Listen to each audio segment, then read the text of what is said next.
Chapter 30. Now that they had decided on taking the more direct route to the Khor Abash wells, there seemed to be no point in having Gillen, Holt, and Selathan ride ahead. Before dawn the following morning, the entire party broke camp and set out together. Initially, Selathan led them on a long swing due west before angling back to a northwest course, the base course that the Tualaghi had been following. This gave them enough clearance so that they would avoid running into the Tualaghi war party on one of their westerly zigzags.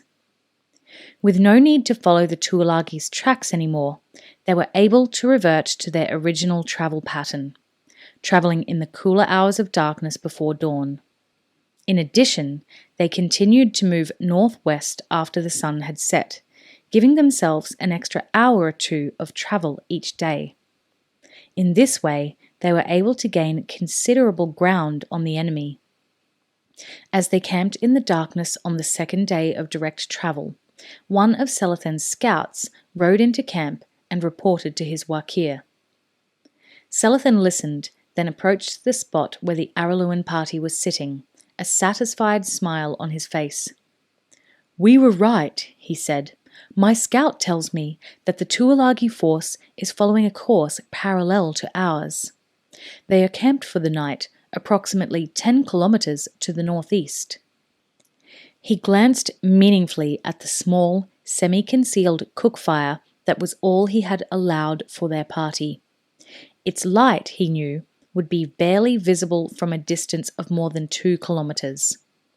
"Apparently, they're convinced that we have lost their trail. They're not worrying about concealing their fires." Holt scratched his chin thoughtfully. "Of course, under normal circumstances, you would have given up and turned back long ago, wouldn't you?" The Aridi leader nodded. "Exactly. It seems that our friends are becoming overconfident in their ability to lose us." "And overconfidence," Holt added, "can be a dangerous thing." He turned to the younger ranger, who was relaxing, the small of his back supported by his saddle, the ever-present coffee in his hands. "Gil," he said, "do you think you're up to taking a look at their camp tonight?" Gillen smiled and finished his coffee. "Thought you'd never ask," he said. He glanced up at the quarter moon, now low in the western sky. "Moon'll set in half an hour or so. Might as well get going now." "According to Selathan's men, you should be able to see the loom of their fires from about 4 kilometres away. Leave Blaze there and go ahead on foot. Make sure you cover your tracks and—" Holt paused, aware that Gillen was watching him with a patient smile on his face. "Sorry," he said. If anyone knew how to go about a surveillance job like this, it was Gillen. "You know all this, right?" he added, a rueful smile on his face. "Right," said Gillen, "but it never hurts to be reminded. Anything in particular you want me to look for?" Holt thought, then shrugged. "The obvious. See if you can spot Erak. See how they have him guarded. If there's a chance we could break him out of their camp by stealth, I'd rather do that than fight a pitched battle. Numbers, of course. Let's find out how many of them there really are. Anything else you think might be of interest?" "Consider it done." Gillen had hoisted his saddle over one shoulder and was heading towards the spot where their horses were quartered for the night. Horace rose hastily, brushing sand from his knees. "Hold up, Gillen. Want some company?" he asked. Gillen hesitated. He didn't want to offend the young warrior. Might be better if he went alone, Horace," Holt cautioned. "He's trained to move silently, and you're not." Horace nodded his understanding. "I know that, but I can wait back where he leaves Blaze, keep an eye on things. Even I can't be heard from 4 kilometres away." "That's debatable," Holt said, perfectly straight-faced. Then he looked at Gillen. "But he does have a point. Might be a good idea to have some backup close by."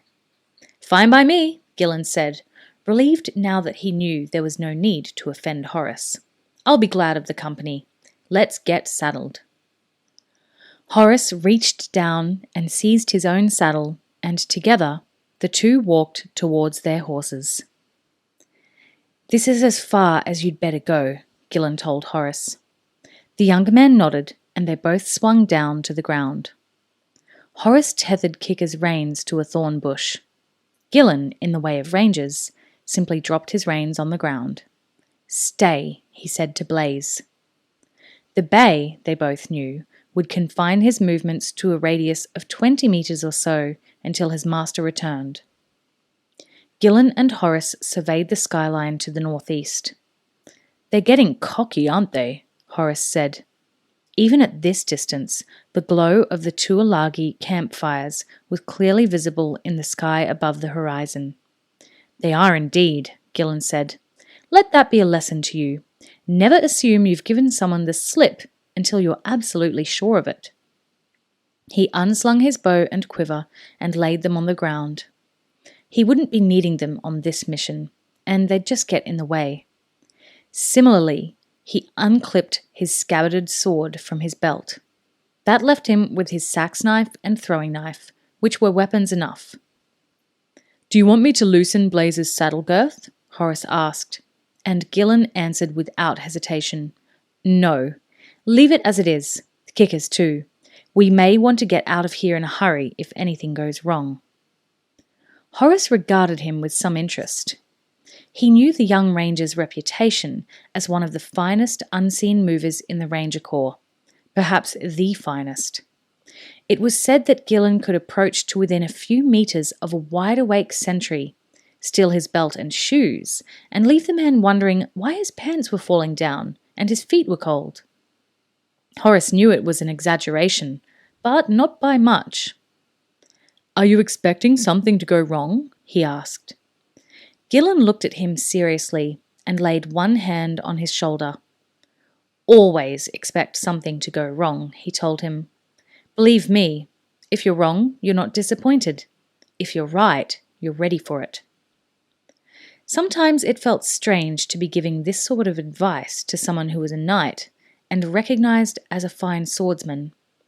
But Gillen had to make himself remember that Horace was only young, no matter how accomplished he might be.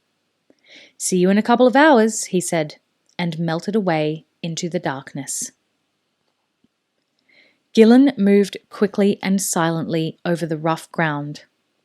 As he reached the crest of the first ridge between him and the Tualaghi camp, he glanced back once to where the tall figure and the two horses stood waiting.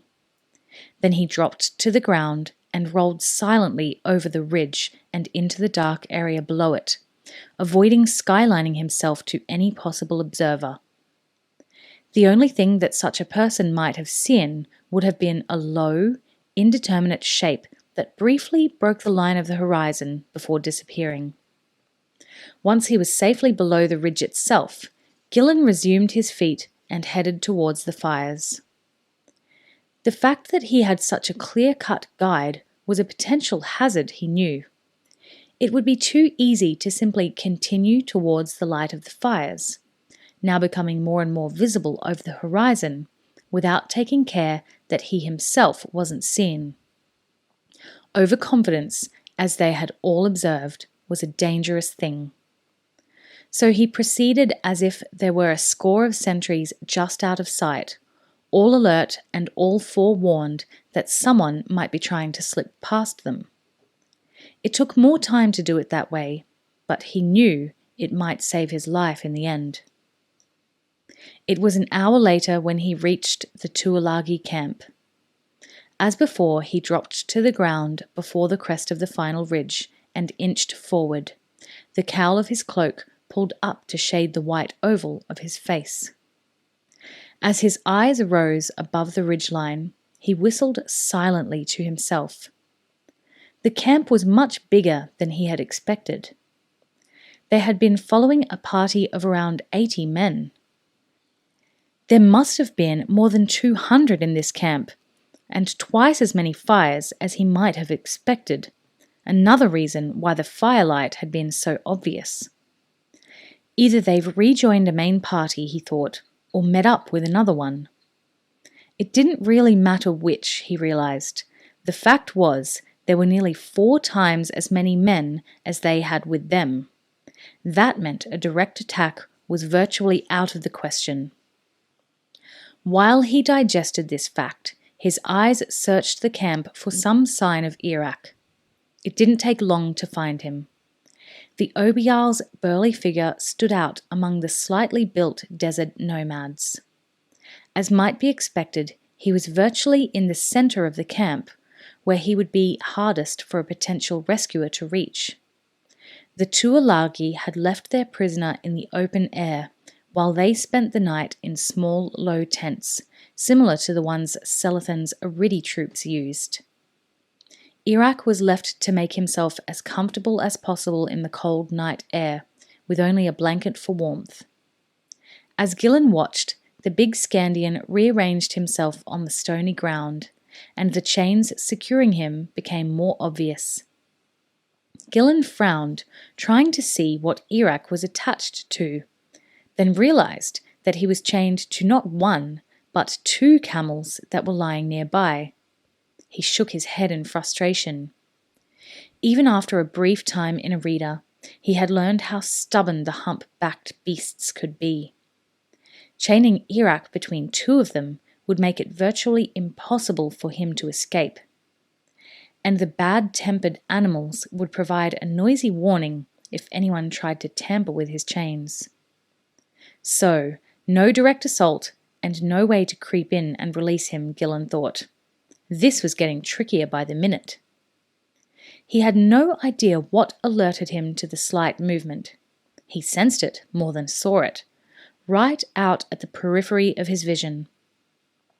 Something, or someone, had moved on the long ridge he was occupying. But whoever or whatever it might be was 400 or 500 meters to the left of his position, where the ridge curved back to the right. He looked directly at the spot now and saw nothing in the uncertain night light. Then he looked to one side of the position to allow his peripheral vision a chance to see if anything were there. This was an old trick for seeing movement in the dark. The peripheral vision was more reliable. Now he was sure of it. Something moved. The movement was an abrupt one, and that was what alerted him to it. A small shape had slipped back below the level of the ridge. He looked directly at the spot again, but there was nothing to be seen. A sentry? He didn't think so. There was no reason for a sentry to behave in such a clandestine manner. And there was no sign of any other sentries this far out from the perimeter. That had been the first thing Gillen had checked when he made his approach. It made no sense for one sentry to be placed where he had seen the movement. Perhaps it had been a small nocturnal animal. It was possible, but he doubted it. Rangers were trained to listen to their instincts. Gillen's told him that someone else had been observing the Tualaghi camp.